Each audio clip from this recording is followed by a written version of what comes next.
sedang bimbang karena mendapatkan tawaran pensiun dini, lebih baik dihitung dulu. Total yang didapat uang pensiun dininya itu berapa? Apakah cukup untuk beberapa plan ke depan? Ya, hitungannya sih sebenarnya kalau dari total 100% yang didapat dari uang pensiun itu harusnya dibagi 3. Yang 30% itu untuk membayar semua total cicilan yang ada. Apakah itu cicilan rumah, cicilan kendaraan, dan lain-lain. Kemudian yang kedua untuk bertahan hidup 1-3 tahun ke depan harusnya. Terus kemudian yang ketiga itu untuk modal usaha, modal bisnis.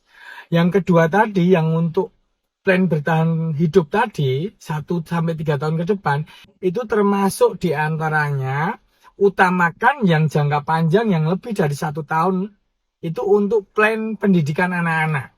Karena pendidikan adalah hal yang paling penting ketika dalam merencanakan anggaran dalam 3 tahun ke depan.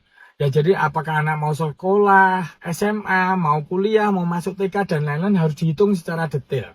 Ya jadi minimal berarti kalau dari total jumlah uang pensiun yang kita dapat itu 30%-nya cukup untuk bayar total cicilan utang kita, silahkan diperhitungkan boleh.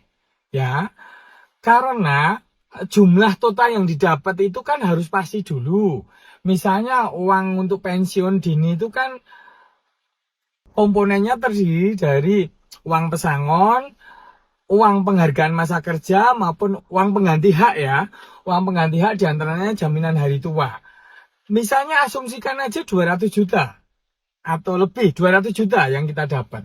Ya minimal utang kita itu harusnya yang harus kita lunasi itu nggak lebih dari 70 juta. Kalau misalnya utang kita lebih baik tunda dulu. Karena kalau kita terlanjur ambil, cadangan sisa setelah kita bayar utang itu tinggal sedikit. Sedangkan untuk yang ketiga yang belum saya terangkan tadi tentang plan bisnis usaha tadi, belum tentu usaha itu dalam tahun pertama itu berhasil. Bahkan 80% usaha baru, kalau rekan-rekan belum memiliki usaha sebelumnya, itu setahun itu 80% itu bisa rontok. Hanya 20% yang kemudian berhasil. Yang 80% itu kemudian harus bertahan untuk bisa hidup usahanya itu di tahun keduanya. Ya jadi modal yang digunakan pun dari 30% alokasi uang pensiun tadi harusnya jangan dipakai semua.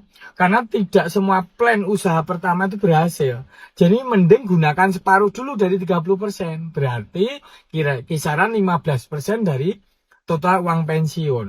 Nah ketika memang alokasi itu sudah kira-kira dapat dan rekan-rekan sudah mendapati bahwa perusahaan di tempat teman-teman itu memang kondisinya menurun terus daripada lebih jelek lagi kondisinya, silahkan ya mulailah belajar usaha, tetapi harus juga yang rasional, jangan yang model investasi sana investasi sini karena banyak sekali investasi bodong dan banyak sekali penipuan di masa kini. Jadi lebih baik usaha real. Usaha itu usaha UMKM saja tetapi jelas dilakukan sendiri. Jadi jangan kita menanamkan uang pada orang dan kemudian kita tinggal terima hasil. Itu nggak masuk akal.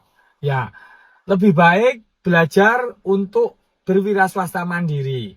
Tetapi jika rekan-rekan memilih tidak mengambil uang pensiun dini berarti tetap bekerja, perkuat untuk menabung dan kemudian belajar kemandirian walaupun sambil bekerja.